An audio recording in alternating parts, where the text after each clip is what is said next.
तो welcome one second to the YouTube channel guys. तो आज हम करने वाले हैं हमारे क्लास 10th हिस्ट्री के chapter print and the modern world को वन शॉट में कवर।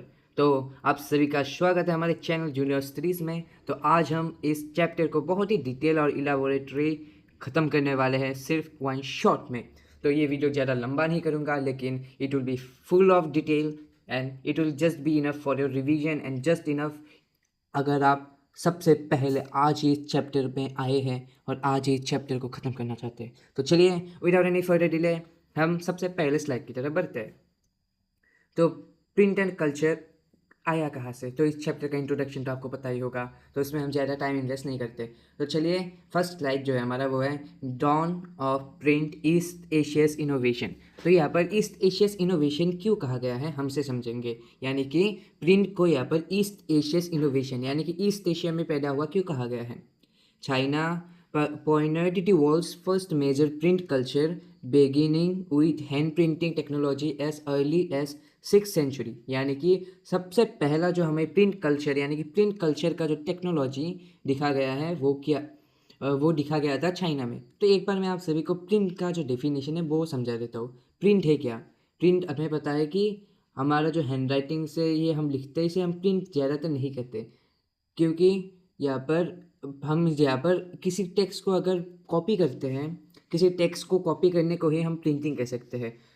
जब हम इसमें हमारा कोई ऐड नहीं करते, हमारा कोई थॉट ऐड नहीं करते, कोई एडिट नहीं करते, जस्ट हम किसी टेक्स्ट को वन सरफेस से दूसरे सरफेस तक कॉपी करते हैं, उसे हम प्रिंटिंग कहते हैं। तो सबसे पहला जो प्रिंटिंग टेक्नोलॉजी इन्वेंट हुआ था वो हुआ था चाइना में। तो चाइना का जो सबसे पहला जो इनोवेशन था यानी कि प्रिंटिंग का इनोवेशन वो कि उसे कहा जाता था वुड ब्लॉक पेंटिंग। ठीक है, उसे कहा जाता था वुड ब्लॉक पेंटिंग। यानी कि वुड ब्लॉक पेंटिंग क्यों कहा जाता था उसे समझते हैं। वहाँ पर चाइना में लोग करते क्या थे कि एक ऊँट का जो ब्लॉक लेंगे, ऊँट का थिन ब्लॉक लेने पर उस पर सिर्फ उसके बाद उसमें जो भी प्रिंट करना होगा, यानी कि आप एग्जांपल लीजिए, मुझे प्रिंट करना है एप्पल वर्ड जो है हमें प्रिंट करना है। उसके लिए मैं क्या करूँगा, इस इस ऊँट के प्लेट में मैं एप्पल जो वर्ड है वो उसे कार्व कर लूँगा, यानी कि काट लूँगा। उसके बाद काट लेने के बाद ये कुछ हमारे स्टेम जैसा बन जाएगा। हमारे घर में जो स्टैम्प होता है ना, उसके जैसा ये एक बन जाएगा। उस स्टैम्प का यूज़ करके देन हम बहुत सारे जो प्रिंट है उसे फास्ट कर सकते हैं। यानी कि उस स्टैम्प को बना लेने के बाद हम इस एप्पल वर्ड को बहुत ही फास्ट तरीके से रिपिंट कर सकते हैं, और इसी को कहते थे हम वुड ब्लॉक पेंटिंग, जो सबसे पहले चाइना पे इन्वेंट हुआ था। उसके बाद हम हमारे ट्रेडिशनल स्टैम्प को हम जिस तरीके से यूज़ करते हैं, यानी कि अब इस वुड ब्लॉक पेंटिंग में इस एप्पल के साइन को हम इंक में डिप करेंगे और फिर प्रेस करेंगे पेपर में, उसके बाद ये रिपेंट हो जाएगा। तो अभी बढ़ते हैं हम यहाँ पर फिर से क्या कहा गया है, creating the earliest printed text. यानी कि इस तरीके से ही सबसे पहला जो प्रिंटेड टेक्स्ट है उसे लिखा गया था। दिस रिवोल्यूशनरी एकॉर्डियन बुक, यहाँ पर मैं एकॉर्डियन बुक का आपको डेफिनेशन समझा दूँगा। Well folded and stitch at the side, primarily used by imperial state to produce text books for civil service examination. यानी कि यहाँ पर ये बहुत इंपॉर्टेंट लाइन है और यहाँ पर कहा क्या गया है, मैं आपको वो समझा देता हूँ। यानी कि यहाँ पर मैंने आपको इससे पहले बताया था कि स्टेम जैसा बनाकर वुड ब्लॉक पेंटिंग किया जाता था। ठीक है, उसे सबसे पहले इस स्टेम को इंक में डिप किया जाता था, फिर पेपर में प्रेस किया जाता था। अभी क्या होता था, पेपर में प्रेस करने के बाद जो उस वक्त के पेपर थे वो बहुत थिन होते थे। ठीक है, थिन होते थे और उनमें बहुत सारे पोर होते थे, वो पोरस होते थे। वो पोरस होने के वजह से क्या होता था, पोरस होने की वजह से जो इंक है वो स्पिल हो जाता था, यानी कि इंक दूसरे पेज में दिखने लगता था। यानी कि अगर हम अपने पेज पर भी बहुत सारा इंक अगर स्पिल कर दें तो हमें दूसरे साइड से इंक दिखने लगता है। ठीक है, तो पहले भी ऐसा ही होता था। तो इसके लिए क्या करते थे वो लोग कि दो पेज में इस तरफ भी प्रिंट हो चुका है और उस तरफ भी प्रिंट हो चुका है, अब इन दोनों पेज को अपने उल्टे साइड से ये दोनों स्टिच कर देते थे, यानी कि सिलाई कर देते थे। इससे क्या होता था, दो पेज मिलाकर एक पेज बन जाता था और जिस जगह पे इंक स्पिल हुआ है वो भी हाइड हो जाता था। उसे कहते थे वो लोग एकॉर्डियन बुक। ठीक है, अभी इन एकॉर्डियन बुक को यूज़ कौन करते थे, इसे ज़्यादातर उस समय यूज़ करते थे चाइना के एम्पेरर लोग, और चाइना का जो उस समय का मोनार्की था वो लोग यूज़ करते थे। वो लोग इसे यूज़ करते थे सिविल सर्विस एग्जामिनेशन के बुक बनाने के लिए। हाँ, चाइना में भी यूपीएससी था, तो उस समय यूपीएससी की तैयारी के लिए मैं एग्जांपल दे रहा हूँ। ठीक है, लिख मत आना कि यूपीएससी था। यानी कि सिविल सर्विस का एग्जामिनेशन था। उस वक्त में उस सिविल सर्विस के एग्जामिनेशन के लिए इन इस प्रिंटिंग टेक्नोलॉजी से वो बुक प्रेस किए जाते थे। उसके बाद as the demand for books skyrocketed, Buddhist missionary carried transformative technology eastward to Japan around 768 to 770 AD। ठीक है, तो यहाँ पर कहा क्या गया है कि जहाँ पर हमें प्रिंट का जो राइज दिखा चाइना में, उसको ध्यान में रखते हुए क्या किया, उस चाइना में आप लोग मान लीजिए चाइना है, फिर यहाँ पर हमें पता है कि जापान है, तो यहाँ से बुद्धिस्ट मिशनरी गए थे जापान की ओर, और जापान की ओर जाके इन बुद्धिस्ट मिशनरीज ने क्या किया, अपने साथ प्रिंट कल्चर भी लेकर गए। ये लोग प्रिंट का जो टेक्नोलॉजी है वो भी जापान तक ले गए। और उसके बाद the Buddhist Diamond Sutra AD 868 stage as testament to print spiritual culture and significant across East Asia. यानी कि यहाँ पर जब ये लोग चाइना से जापान तक अपना टेक्नोलॉजी लेकर गए थे, तो जापान में ही हमें अब तक का सबसे पुराना प्रिंटेड बुक मिलता है, जो है हमारा बुद्धिस्ट डायमंड सूत्रा। यानी कि बुद्धिस्ट डायमंड सूत्रा को हम मानते हैं ओल्डेस्ट प्रिंटेड बुक। ठीक है, ये क्वेश्चन आ सकता है, ओल्डेस्ट प्रिंटेड बुक। ठीक है, तो इसे हमें ध्यान में रखना है। उसके बाद अब हम बढ़ते हैं हमारे नेक्स्ट स्लाइड की तरफ। चलिए, तो नेक्स्ट स्लाइड है वो क्या कहता है, प्रिंट अराइव्स इन यूरोप। हाँ, तो यहाँ पर हमें कहा गया है कि प्रिंट जो है वो यूरोप से पहले हमारे एशिया में था। ये बहुत कम ही होता है कि कोई टेक्नोलॉजी हमारी यहाँ से वहाँ तक गई हो, और उनमें से एक था बहुत इंपॉर्टेंट प्रिंट। तो प्रिंट यूरोप में गया कैसे, मार्को पोलोस डिस्कवरी 1295।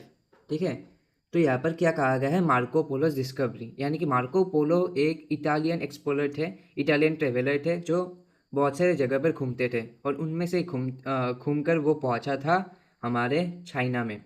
उसके बाद जब मार्को पोलो चाइना में पहुँचा, उसके बाद उसके अपन इटली में लौट आने से, उसके इटली पर लौट आने से वो अपने साथ लेकर आया था प्रिंट का टेक्नोलॉजी, यानी कि वो ले आया था अपने साथ वुड ब्लॉक पेंटिंग का टेक्नोलॉजी। ठीक है, वो ले आया था वुड ब्लॉक पेंटिंग का टेक्नोलॉजी अपने साथ इटली तक। ठीक है, यहाँ पर मैं इटली नहीं लिखता हूँ क्योंकि उस समय इटली का इतना कोई पर्टिकुलर मैप नहीं था, उस समय इटली फॉर्म ही नहीं किया था, इसलिए मैं यहाँ पर यूरोप लिख देता हूँ। ठीक है, लेकिन मार्को पोलो इटालियन थे, लेकिन उनका जो टेक्नोलॉजी वो अपने वापस ले गए थे, वहाँ पर आप यूरोप लिख सकते हैं। उसके बाद मार्को पोलो ने यूरोप तक अपना जो वुड ब्लॉक पेंटिंग है टेक्नोलॉजी, वो चाइना से वापस लेकर गए, और इस टेक्नोलॉजी ने यूरोप में एक प्रिंट का रिवॉल्यूशन ला दिया। यानी कि यूरोप में भी पहले प्रिंट था, यूरोप में बुक्स एग्जिस्ट करते थे, लेकिन वो जो प्रिंटिंग टेक्नोलॉजी था वो मोस्टली हैंड रिटन था, वो मोस्टली हैंड रिटन ही था। वो मोस्टली हैंड रिटन होने के कारण क्या था, वो बहुत स्लो था, और स्लो होने के कारण जब वुड ब्लॉक पेंटिंग को यूरोप में इंट्रोड्यूस किया गया, तो उसने एक रिवॉल्यूशन ला दिया था यूरोप में, क्योंकि अब प्रिंट जो है वो बहुत फास्ट हो सकता था। अभी बढ़ते हैं हम दूसरे पॉइंट की तरफ, जो है ग्रोइंग डिमांड।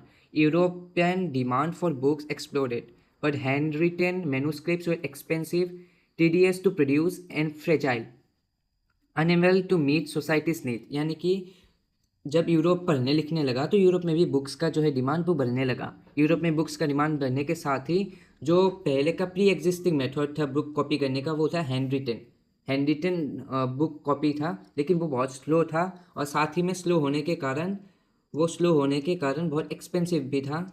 और इसके लिए जो लोकल यानी कि जो मिडिल क्लास पीपल और मिडिल क्लास पॉपुलेशन थे उस वक्त यूरोप में, वो कभी भी अपना बुक है वो अफोर्ड नहीं कर पा सकते थे।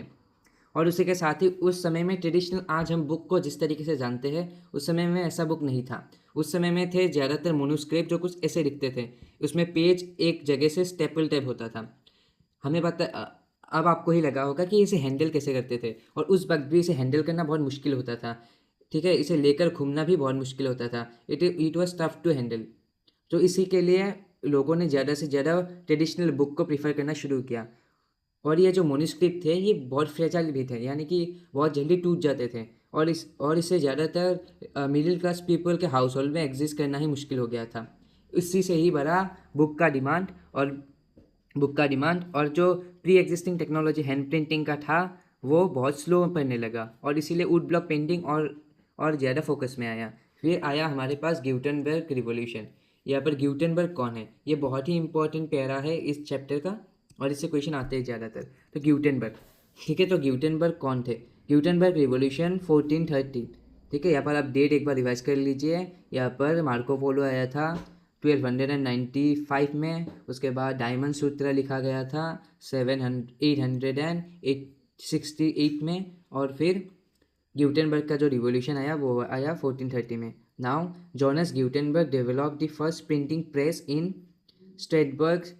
Strasberg Germany using metal movable type and printing the Bible 180 copies in just 3 years। तो यहाँ पर ग्यूटेनबर्ग का रिवॉल्यूशन, यानी कि ग्यूटेनबर्ग ने एक नई टेक्नोलॉजी इन्वेंट की थी जो ट्रेडिशनल पहले के जो वुड ब्लॉक पेंटिंग है उससे भी बेटर था, ठीक है, उससे भी बेटर था। उसने क्या क्या मूवेबल कीज बनाए, यानी कि मूवेबल टाइप बनाए, अल्फ़ाबेटिकल मूवेबल उसने लेटर्स बनाए, ठीक है। यहाँ पर आप लोग इसका एग्जाम्पल जो है मैं इसे समझा देता हूँ। यहाँ पर मैंने, आप लोग मान लीजिए ए का एक लेटर बनाया इस तरीके से, ठीक है, उसके बाद बी का एक लेटर बनाया इस तरीके से एक्स्ट्रा से, उसके बाद इसने बहुत सारे ऐसे लेटर बनाए, और इससे क्या मदद मिली कि अगर आपको अभी एप्पल टाइप करना है, ठीक है, अभी आपको एप्पल टाइप करना है तो आप क्या करेंगे, एक ए का ब्लॉक रखेंगे यहाँ पर, फिर एक पी का ब्लॉक, फिर एक पी का ब्लॉक, और फिर एल का ब्लॉक और ई का ब्लॉक। इस तरीके से आप अगर रख देते हैं तो आपको एप्पल लिखने वाला एक स्टैम्प मिल जाएगा, ठीक है। और उसके बाद आपका यूज़ होने के बाद आप इन स्टैम्प को फिर से रीयूज़ कर सकते हैं।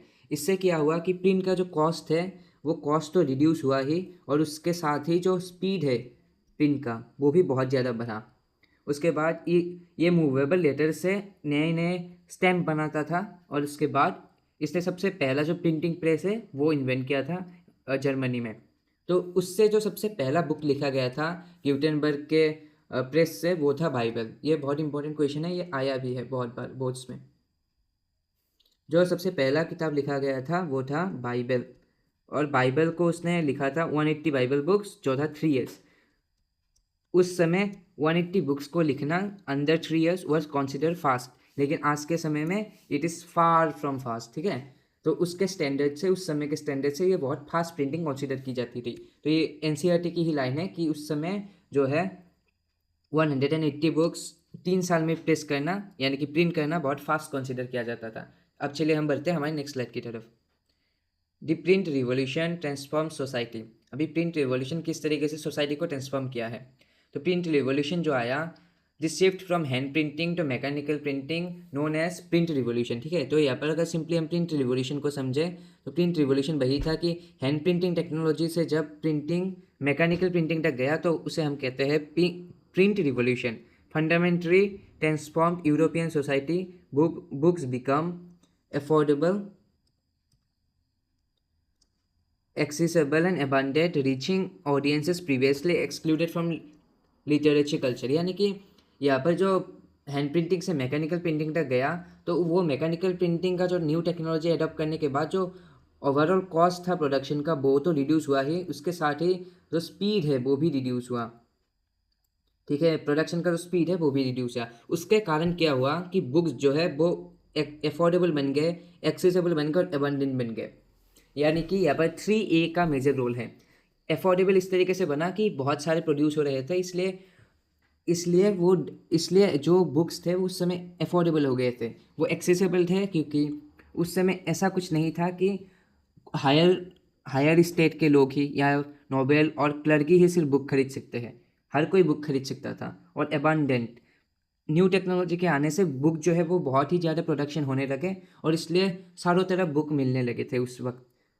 तो बुक के प्रिंट रिवॉल्यूशन आने से क्या हुआ, जो लोग पहले किताब और लिटरेचर से बहुत दूर थे वो अभी इसको जानने लगे।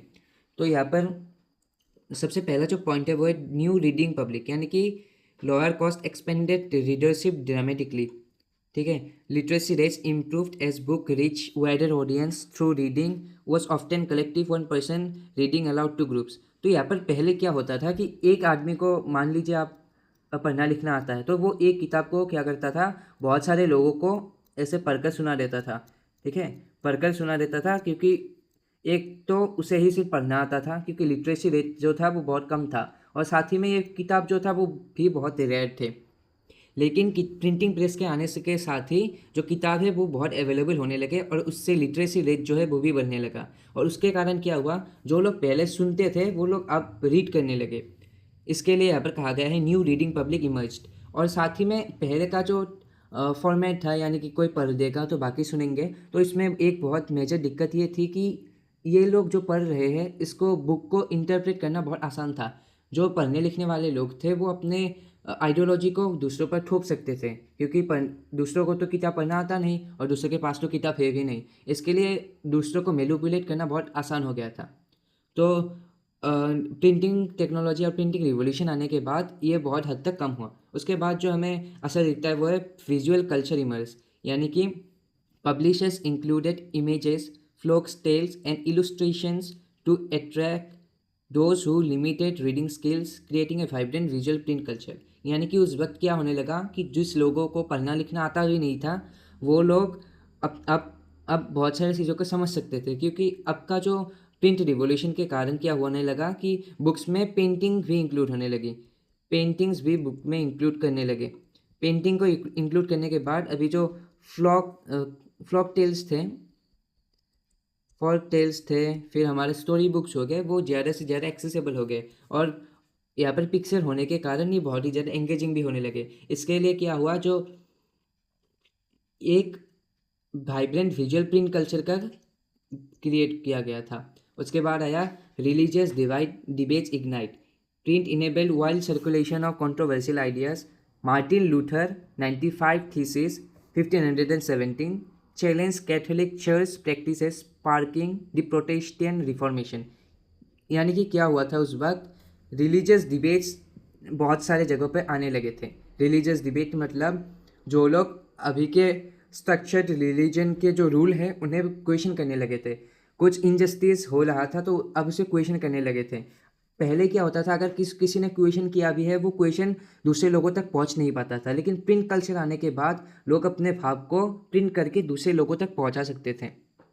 और इसी कारण क्या हुआ, मार्टिन लूथर नाम का जो व्यक्ति था उसने 95 थीसिस का एक बुक लिखा जिसमें उसने पहले के कैथोलिक चर्चेस के कुछ प्रैक्टिसों को क्रिटिसाइज किया, और उस क्रिटिसाइजेशन को प्रिंट के कारण बहुत ही ज़्यादा पब्लिक भी मिला। और उसके बाद 1957 से ही प्रोटेस्टेंट मूवमेंट का शुरू हुआ। इसीलिए आज तक आप लोग देखते होंगे कि क्रिश्चियन के बीच में भी दो डिवीज़न है, बहुत सारे डिवीज़न है लेकिन प्राइमरी दो डिवीज़न है, वो है कैथोलिक क्रिश्चियंस और एक है प्रोटेस्टेंट क्रिश्चियंस। जो प्रोटेस्टेंट्स है वो ट्रेडिशनल कुछ चर्च के रूल्स में नहीं मानते, और जो कैथोलिक है वो पहले के जैसे ही मानते हैं। तो मार्टिन लूथर ने क्या किया, मार्टिन लूथर ने, ये बहुत ही इंपॉर्टेंट नेम है मार्टिन लूथर ने प्रोटेस्टेंट मूवमेंट की शुरुआत की थी और उसमें उसकी सहायता की थी प्रिंट ने। ठीक है, तो अभी चलिए हम बढ़ते हैं नेक्स्ट स्लाइड की तरफ। तो अभी जो हम देखेंगे वो होगा प्रिंट एंड दी एनलाइटमेंट। तो प्रिंट ने कैसे लोगों को एनलाइट किया, यानी कि लोगों को कैसे सोचने में मदद की। Print become the engine of enlightenment, popularising revolutionary ideas from thinkers like Voltaire and Rousseau. तो प्रिंट ने क्या किया, जो प्रिंट ने पहले जो थिंकर्स थे, रिवोल्यूशनरीज थे, उनके आइडिया को पॉपुलराइज करना शुरू कर दिया। यानी कि अगर मैं किस अलग तरीके से सोच रहा हूँ तो उसको मैं प्रिंट कर सकता हूँ और दूसरे लोगों तक बहुत स्पीड से पहुँचा सकता हूँ। और ऐसे ही कुछ थिंकर्स थे उस वक्त के, वोल्टेयर, ऐसे वक्त के प्रिंटर्स थे वोल्टेयर और रूसो। ठीक है, इन लोगों ने अपना जो आइडिया था वो प्रिंट के तरीके से बहुत ही ज़्यादा फेमस किया था। ये writings campaign reason rationality and individuality whistles criticising traditional superstition and despotic power of the church. तो इन लोगों के जो राइटिंग्स थे उसमें हमें क्रिटिसिज्म देखने को मिलता है सुपरस्टिशन को लेके, और चर्च जो अपना डेस्पोटिक पावर प्रैक्टिस करते थे, यानी कि अनचेक पावर जो प्रैक्टिस करते थे उसको लेकर भी वोल्टेयर, रूसो और अदर्स थिंकर्स ने बहुत सारे बुक्स को लिखा, और उस बुक को प्रिंट कल्चर के वजह से बहुत ज़्यादा पॉपुलैरिटी मिली। उसके बाद new idea spread, printed pamphlet and book carried enlightenment philosophy across Europe at unprecedented speed. यानी कि जो पैम्फलेट्स थे, छोटे छोटे बुक्स या छोटे छोटे हम नोट्स कह सकते हैं, उनमें एक स्लोगन होता था या फिर एक आइडिया होता था जो बहुत ही रैपिड स्पीड में थ्रू आउट यूरोप स्प्रेड करने लगे। पूरे यूरोप में ये फैलने लगे, और जो इस स्पीड में फैल रहे थे उसे कोई रोक नहीं सकता था उस पर। उसके बाद क्या हुआ, कल्चर ऑफ डायलॉग मतलब जो ये पैम्फलेट स्प्रेड हो रहे थे, जो ये आइडिया स्प्रेड हो रहे थे, उसमें लोग डिबेट कर सकते थे, उसमें लोग अपने पहले के जो एस्टेब्लिश वैल्यूज़ थे, यानी कि पहले के जो नियम थे, उन्हें चैलेंज कर सकते थे। और प्रिंट ने उन्हें एक जगह दी थी कि किस तरीके से वो लोग डिबेट कर सके। और एक चीज़ को जब हम डिबेट करते थे, डिबेट करने पर क्या होता है, वो चीज़ रिफाइन हो जाती है। यानी कि हम जिस तरीके से पानी को फ़िल्टर करते हैं, डिबेट भी एक चीज़ को फ़िल्टर करके हमें एंड प्रोडक्ट जो है वो बहुत अच्छा प्रोडक्ट निकाल के देती है। और उसी तरीके से प्रिंट ने एक डिबेट के लिए प्लेटफॉर्म रेडी कर दिया था। उसके बाद आता है रिवॉल्यूशंस का बाप। हाँ, रिवॉल्यूशन का बाप जो है हमारा French revolution. French revolution of 1789 print exposed monarchy corruption and spread anti-church propaganda, creating intellectual climate for revolutionary change। यानी कि उस वक्त का जो फ्रांस के राजा लुइस लुइस और फिर जो वहाँ की महारानी जो अपना लग्जरी जीवन जी रहे थे, उसे प्रिंट ने बहुत अच्छी तरीके से एक्सपोज कर दिया। लोगों ने सवाल उठाना शुरू कर दिया कि हमें यहाँ पर खाने के लिए नहीं मिल रहा और वो लोग सोने के बर्तन में खा रहे हैं। इस तरीके से अपने राजा के लेविश लाइफस्टाइल और ऐसे खर्चों पर बहुत सारे लोग गुस्सा होने लगे और इस गुस्से को स्प्रेड किया प्रिंट ने। और उसके बाद एंटी चर्च प्रोपेगेंडा भी स्प्रेड होने लगे कि चर्च कर क्या रही है, चर्च तो भगवान के नाम पे कुछ भी कर रही है। तो ऐसे जो आइडियाज़ थे वो फ्रेंच रिवॉल्यूशन में बहुत पॉपुलराइज हुए और उसी ने फ्रेंच रिवॉल्यूशन को बहुत ज़्यादा फ्यूल किया। उसके बाद आते हैं the 19th century, the age of mass production. उसके बाद 19th सेंचुरी आते ही जो बुक्स का जो प्रोडक्शन था वो बहुत ही ज़्यादा हाई लेवल पर पहुंच गया और उसका एक कारण था new technology which was invented by Richard हो। हाँ, तो यहाँ पर रिचर्ड हो नाम के एक व्यक्ति थे जिन्होंने, यहाँ पर आप लोग पढ़ सकते हैं रिचर्ड हो। 19th century witnessed explosive growth in print output। Richard हो, यहाँ पर रिचर्ड हो का जो नया प्रिंटिंग टेक्नोलॉजी था जिसे कहते थे हम पावर ड्रिवन सिलिंड्रिकल प्रेस, ठीक है, उसने इन्वेंट किया था सिलेंडर प्रेसेस।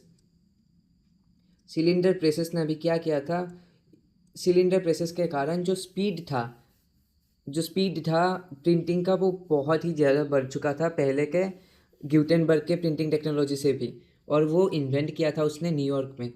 उसके बाद ही रिचर्ड के इस टेक्नोलॉजी को फोकस करते हुए बहुत सारे न्यू पेनी मैगजीन्स भी उस समय निकलने लगे। अभी पेनी मैगजीन्स थे क्या, तो पेनी मैगजीन्स ऐसे मैगजीन्स थे जहाँ पर उसका जो कॉस्ट था वो 1 पेनी होता था या फिर 2 पेनी होता था। तो इसी रेंज में बहुत ज़्यादा कम पैसे में अवेलेबल होने वाले मैगजीन्स थे। और इस मैगजीन्स में हमारे आज की जैसे सीरियल जैसे स्टोरीज़ भी आते थे, नॉवेल्स भी आते थे, और साथ ही में जो आंसर है, जो हमारा न्यू थॉट्स है, डिबेट्स थे, उन्हें भी इन पेनी मैगजीन्स में पब्लिश किया जाता था। इसके कारण जो पेनी मैगजीन्स थे वो गरीब लोग भी अफोर्ड कर सकते थे। और पहले जो ये पढ़ाई लिखाई केवल इलिट लोगों का जो प्रिविलेज था वो अभी अभी चेंज हो रहा था। अब चले हम बढ़ते हैं नेक्स्ट स्लाइड की तरफ। तो प्रिंट अराइव्स इन इंडिया। तो प्रिंट जब इंडिया में आता है तो क्या होता है, तो प्रिंट को इंडिया में लाने का श्रेय जो है वो जाता है,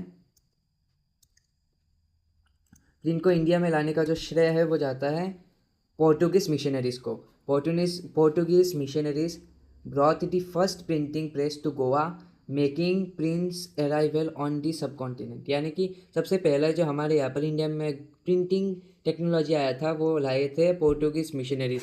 इन पोर्टुगीज मिशनरीज ने अपने रिलीजन को स्प्रेड करने के लिए सबसे पहले प्रिंटिंग प्रेस लाया और उसके बाद उसे प्रेस को सेटअप किया गोवा में, ठीक है। अर्ली प्रिंटिंग जीसुइट, यानी कि जीसुइट, यहाँ पर मेरा पेन थोड़ा सा अभी परेशान कर रहा है। वैसे यहाँ पर जो आए थे जीसुइट प्रीस्ट, उसने क्या किया, उसने लोकल लैंग्वेज में अपना जो सबसे पहला रिलीजियस बुक यानी कि बाइबल को प्रिंट करना शुरू कर दिया अपने लोकल लैंग्वेजेस में उस जगह के।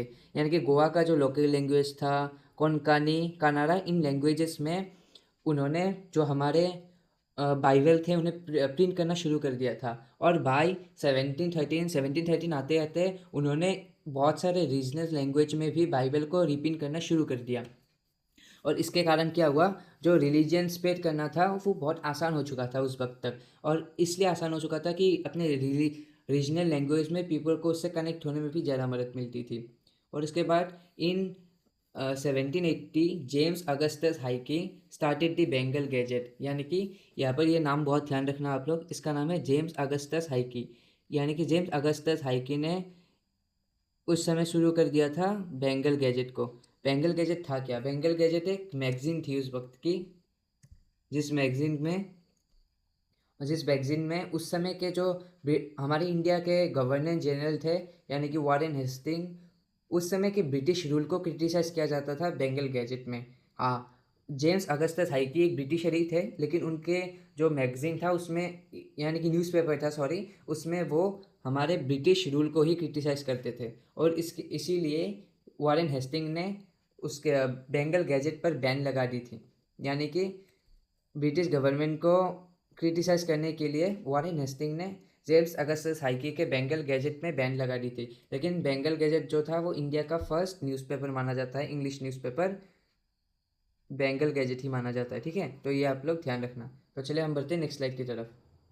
तो Indian reformers and public space. तो इंडिया में रिफॉर्म आया कैसे?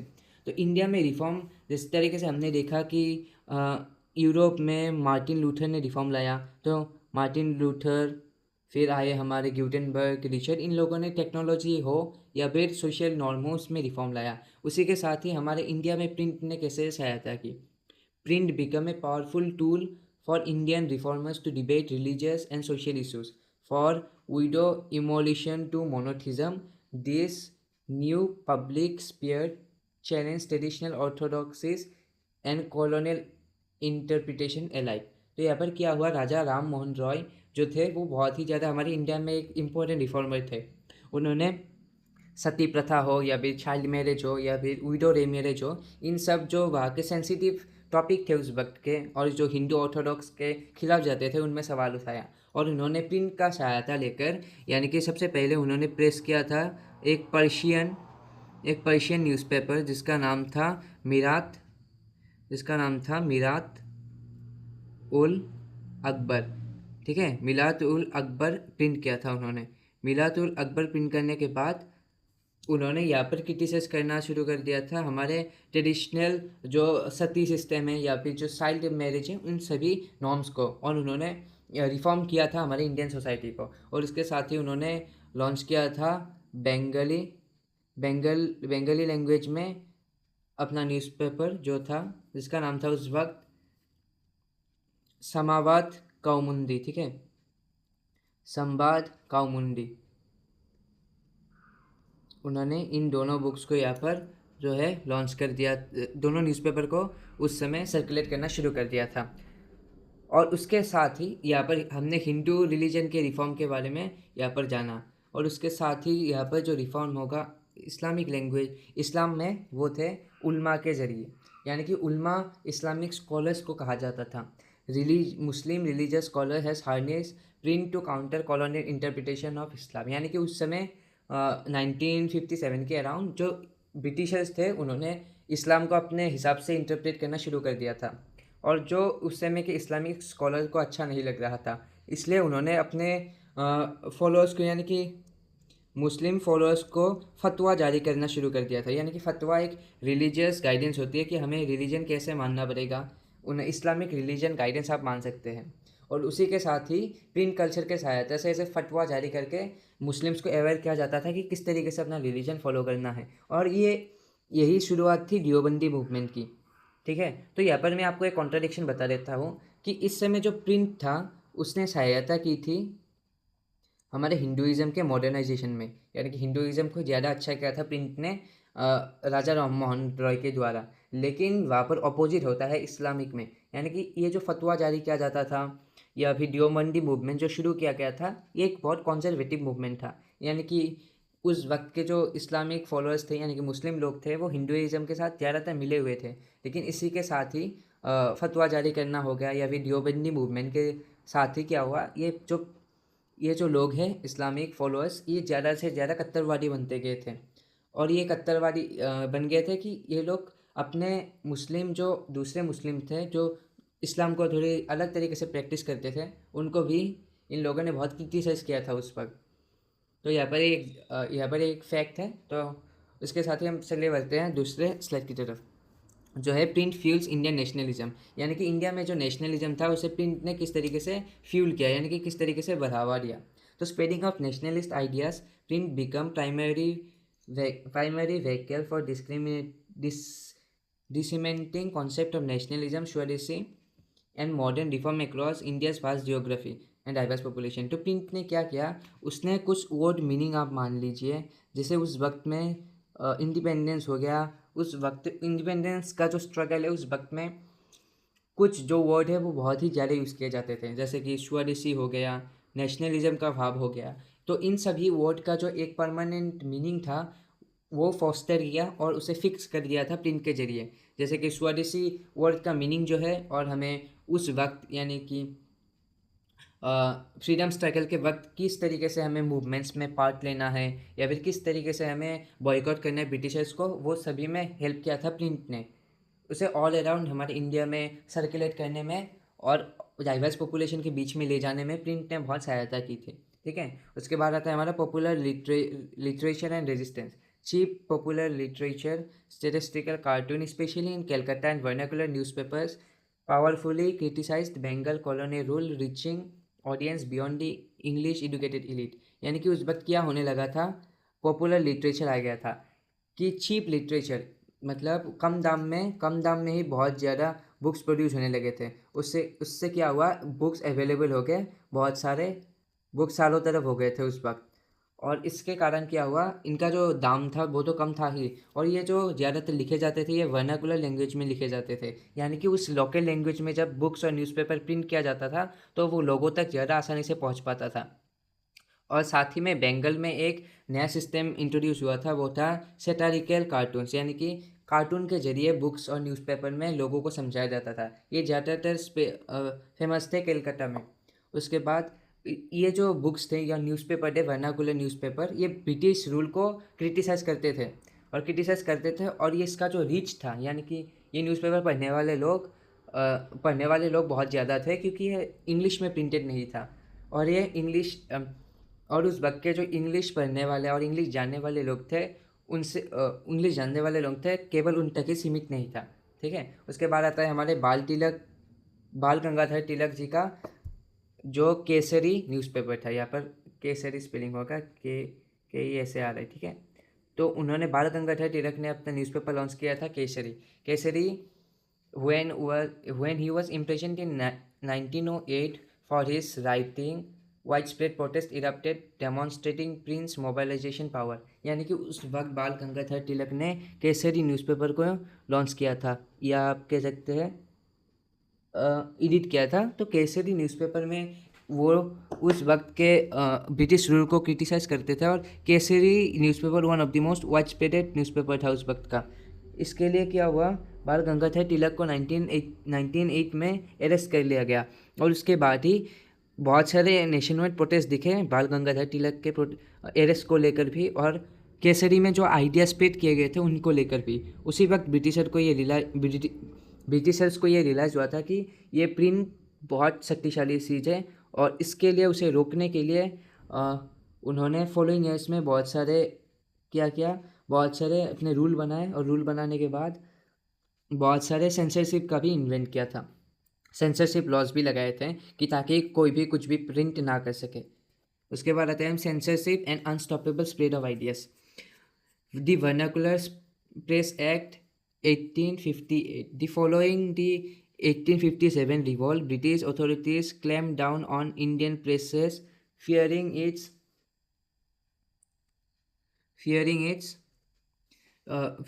role in spreading dissent. Vernacular Press Act allowed confiscation of new newspaper publishing seditious material, specifically targeting Indian language publication, critical of corner rule. यानी कि vernacular act जो था 1878 का, उसने क्या किया, जो 1857 का रिवॉल्ट था उसी वक्त से ब्रिटिश ने स्ट्रिक्ट इम्पोज कर दिया प्रिंट में कि कोई भी कुछ भी प्रिंट ना कर पाए, क्योंकि प्रिंट ने बहुत सहायता की थी इन रिवॉल्ट को फ्यूल करने में। और उसके बाद उसने ब्रिटिशर्स ने इम्पोज किया 1878 का वर्नाकुलर प्रेस एक्ट, यानी कि लोकल लैंग्वेजेस में जो न्यूज़पेपर प्रिंट होते थे उसे टारगेट करना शुरू कर दिया। कि ताकि कोई भी कुछ भी ना प्रिंट कर पाए और ताकि आइडियाज़ का जो स्प्रेड है वो रुका जाए। उसके बाद लेकिन despite censorship imprisonment and confiscation this cease और print let ideas had taken deep root, यानी कि अगर आप इसे उसके बाद जितना भी रोकने की कोशिश करें ये आग लग चुकी थी। सारी इंडिया में आइडिया स्प्रेड होने लग गए थे और अगर कोई किसी प्रेस को बैन करता था तो कोई और प्रेस वहाँ पर खुल जाता था।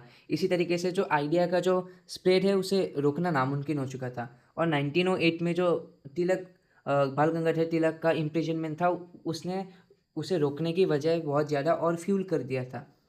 इसी के साथ ही आज का हम चैप्टर यहाँ पर एंड करते हैं और हमें यह नहीं भूलना चाहिए कि print is very important for our human civilisation. ये इंपॉर्टेंट चैप्टर था और हिस्ट्री में इससे क्वेश्चन बनते ही हैं। तो इसी के साथ ही आज हमने इस पूरे चैप्टर का जिस्ट ले लिया है और इसे डिटेल में भी समझ लिया है। तो चलिए हम मिलते हैं अगले वीडियो में। तब तक हमारे चैनल को चेकआउट करते रहना और दूसरे वन शॉट वीडियोज़ को देखते रहना। चलिए बाय बाय।